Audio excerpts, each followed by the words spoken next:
అందరికీ నమస్కారం. Welcome to our channel. ఈరోజు వీడియోలో పాల్గొన్న పౌర్ణమి రోజు లక్ష్మీ అమ్మవారు క్షీరసాగర మదన సమయంలో అనేక వస్తువులతో పాటు లక్ష్మీ అమ్మవారు కూడా జన్మించారని చెప్తారు. అంటే పాల్గొన్న పౌర్ణమి లక్ష్మీ జయంతిగా చెప్తారు. ఈ లక్ష్మీ జయంతి రోజు లక్ష్మీ అమ్మవారి పూజా విధానం తెలపబోతున్నాను. క్షీరసాగర మదన సమయంలో అనేకమైన వస్తువులతో పాటు లక్ష్మీ అమ్మవారు కూడా జన్మించారని చెప్తూ ఉంటారు. ఈ క్షీరసాగర మదన సమయం పాల్గొన్న పౌర్ణమి రోజు జరిగిందట. అందువలన ఈ పాల్గొన్న పౌర్ణమిని లక్ష్మీ జయంతిగా చెప్పుకుంటాము. ఈ పౌర్ణమినే కాకుండా ప్రతి నెలలో కూడా అమావాస్య పౌర్ణమి రోజుల్లో లక్ష్మీ అమ్మవారిని విశేషంగా పూజిస్తాము.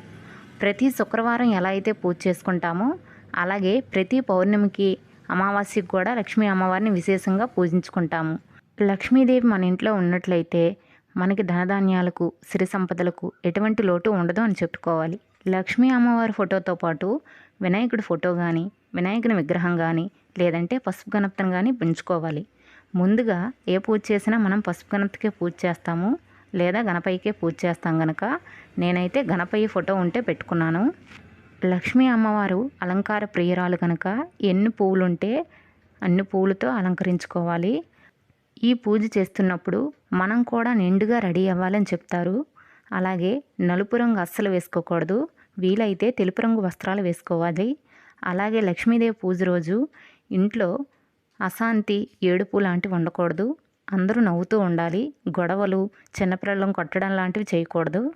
ఈ పాల్గొన్న పౌర్ణమి పూజ ఉదయం నిత్య పూజతో పాటు చేసుకోవచ్చు లేదా పీఠం వేసి చేసుకోవచ్చు లేదంటే సాయంత్రమైనా చేసుకోవచ్చు.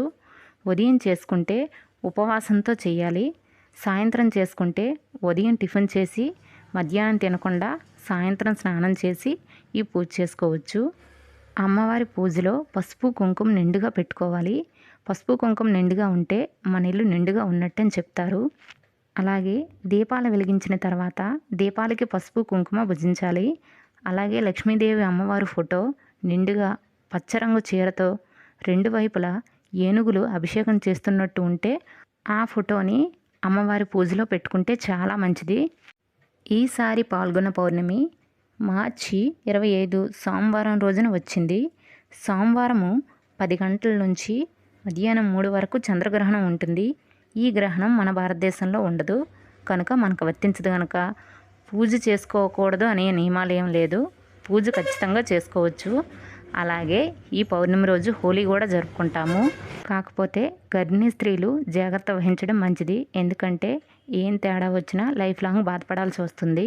మిగతా వాళ్ళు నియమాలు పాటించకపోయినా పర్లేదు. ఎందుకంటే ఈ గ్రహణం మన భారతదేశంలో కనిపించదు.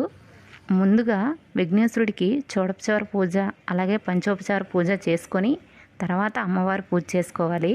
విఘ్నేశ్వరుడికి దీపం ధూపం నైవేద్యం సమర్పించుకోవాలి. ప్రతి నెలలో కూడా పౌర్ణమి అమావాస్య రోజుల్లో లక్ష్మీదేవి అమ్మవారి పూజ చేసుకోవచ్చు. అలాగే ప్రతి శుక్రవారం కూడా అమ్మవారిని విశేషంగా పూజించుకుంటే మన ఇంట్లో ఎప్పుడూ సిరి సంపదలకు లోటు ఉండదు అని చెప్తారు. ముఖ్యంగా పాల్గొన్న పౌర్ణమి రోజు లక్ష్మీ అమ్మవారు జన్మించారు కనుక ఈ పౌర్ణమి రోజు ఎవరికి తగ్గట్టు వాళ్ళు పూజ చేసుకొని లక్ష్మీదేవి అమ్మవారి అనుగ్రహం పొందవచ్చు. అలాగే ఈ అమ్మవారి పూజ సాయంత్రం కనుక చేసుకున్నట్లయితే ఈ పూజలో క్షీరదీపారాధన కూడా వెలిగించవచ్చు. ఆ క్షీరదీపారాధన ఎలా వెలిగించాలో మన ఛానల్లో వీడియో ఉందండి, కావాలంటే చూడొచ్చు, లింక్ పెడతాను. అలాగే ఈ పౌర్ణమి రోజు ఆర్ఘ్యం కూడా చంద్రునికి సమర్పించవచ్చు. అలాగే చంద్ర పూజ విధానం కూడా మన వీడియోలో ఉందండి, అది కూడా లింక్ పెడతాను. పౌర్ణమి రోజు చంద్రునికి ఆర్ఘ్యం సమర్పిస్తే చాలా మంచిది. ఈ పూజ అనంతరం క్షీరదీపం చంద్ర పూజ చంద్రునికి ఆర్ఘ్యం సమర్పించడం లాంటివి చేసుకుంటే చాలా మంచిది.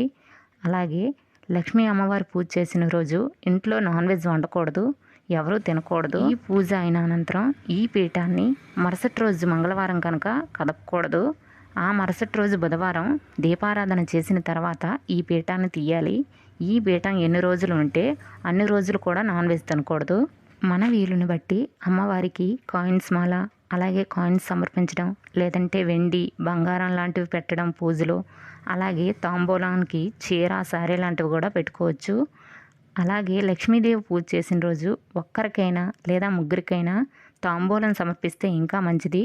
అలాగే ఈ పూజలో నేను రాగి పంచి పాత్రతో నీళ్ళు పెట్టాను కదా, ఆ నీళ్ళని పూజ అనంతరం ఇల్లంతా జల్లి మీ తలపై కూడా వేసుకొని మిగిలినవి ఎవరు తొక్కన మొక్క దగ్గర వేసేయాలి.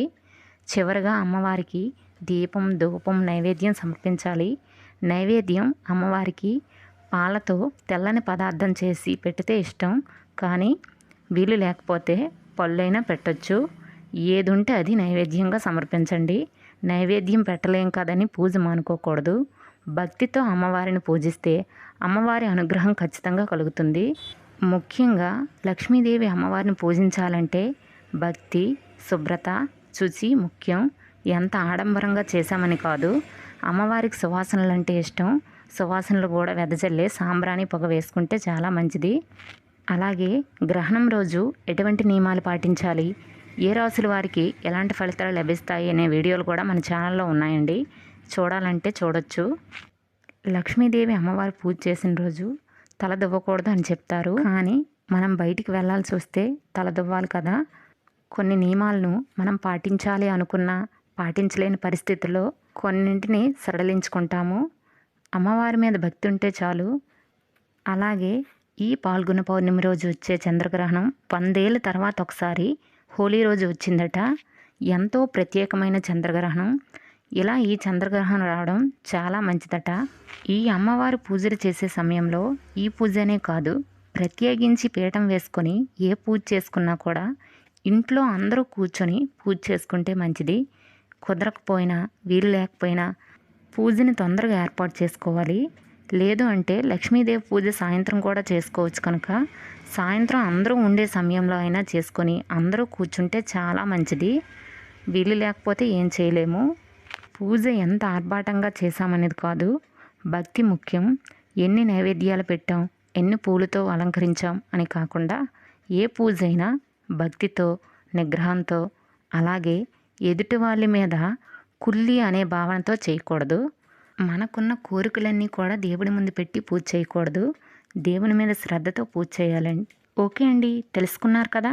పాల్గొన పౌర్ణమి రోజు, లక్ష్మీ జయంతి రోజు అమ్మవారిని పూజ ఎలా చేయాలో ఈ వీడియో కనుక మీకు నచ్చినట్లయితే లైక్ చేసి మీ బంధువులకి స్నేహితులకి షేర్ చేసి మరిన్ని వీడియోల కోసం మన ఛానల్ సబ్స్క్రైబ్ చేసుకోండి. Thank you for watching.